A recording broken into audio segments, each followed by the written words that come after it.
Imagine a young widow in a foreign land, facing the cold of indifference and the heat of judgment. Her name is Ruth, a Moabite, a woman from a people despised by the Israelites. Her story begins with loss and hopelessness, but it becomes a testament to faith, loyalty, and redemption. It all begins with a devastating famine that drives an Israelite family to seek refuge in Moab. Elimelech, his wife Naomi, and their 2 sons try to start over in a foreign land, but tragedy overtakes them. Elimelech dies, followed by his 2 sons, leaving Naomi with her daughters-in-law, Orpah and Ruth. The pain is unbearable. Naomi decides to return to Bethlehem, her homeland, where she hopes to find some solace. She advises her daughters-in-law to stay in Moab and start over.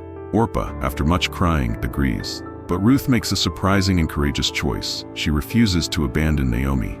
"Where you go, I will go. Where you lodge, there I will lodge.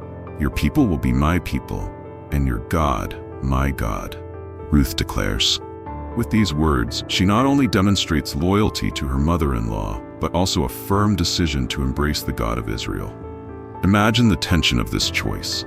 A young woman with no guarantees for the future, joining an older widow in a land where she would be considered a stranger. When they arrive in Bethlehem, the reception is cold. Naomi, bitter over her loss, declares that she is no longer Naomi, meaning pleasant, but Mara, bitterness. They return with nothing, facing hunger and poverty. Ruth, however, is undeterred. She decides to work, gleaning the grain left behind in the fields during the harvest. Hard and dangerous work for a foreign woman. It is here that Ruth's destiny begins to change. She finds work in the field of Boaz, a wealthy relative of Elimelech. Boaz, impressed by Ruth's dedication to Naomi and her humility, protects her and offers her generosity. Naomi sees an opportunity. Boaz could be a redeemer, a relative who, according to Israelite law, had the duty to care for the widows of the family. Guided by Naomi, Ruth takes the initiative to approach Boaz in a culturally appropriate way, asking him to fulfill his role as redeemer. Boaz, touched by Ruth's courage and kindness, accepts. But there is a problem. Another relative has a greater right to redeem Ruth and Elimelech's land. The suspense is palpable as we await the outcome. Boaz wisely resolves the issue by gathering the elders and offering the other relative the chance to exercise his right.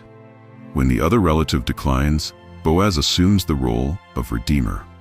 He marries Ruth, and their union not only secures a future for them, but also inserts Ruth into the royal line of Israel.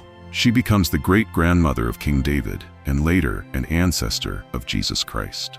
Ruth's story is a powerful testament to how God can turn the darkest circumstances into a story of redemption. It reminds us that faith, courage, and loyalty can overcome any obstacle. And most importantly, it shows that even those considered outsiders can play a pivotal role in God's plan. If this story touched your heart, share this video with others. Let's spread the message that, like Ruth, we can all find purpose and redemption, even in the most difficult times. Subscribe to the channel for more inspiring stories, and let us know in the comments what you learned from Ruth's journey.